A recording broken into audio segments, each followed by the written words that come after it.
За нүүрсний хулгай ингэж улс орон даяар яригдж байгаа өнгөрсөн хугацаанд Эрдэнэс 5-7 олборлсон тэр миний дөрөнд дурдсан 160 сая тонн нүүрс 36 их найд төгрөгийн борлуулалт хэний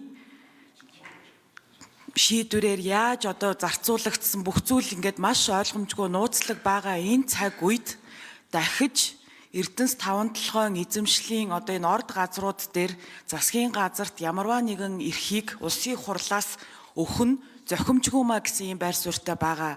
Тэгэхээр энэ засаг бол одоо жишээл энэ ашиглагдаагүй байгаа орд газрыг хамгаална гэж яриад байгаа боловч энэ хар дээр цагаан дээр хараар хилцэл хийх эрхээ авах гэж байгаа юм тогтоол оруулаад ирсэн сууж байгаа. Энэ бол ерөөсөө буруу юм а. Бид нар эхлээд улс орон даяараа энэ нүүрсний одоо өнгөрсөн хугацаанд гарсан мөнгө хайчваа гэдэг дээрээ нэг үнэлт өгчмөр байна. Тэгээд дараа нь энэ орд газраа эсгэлтэнд орё.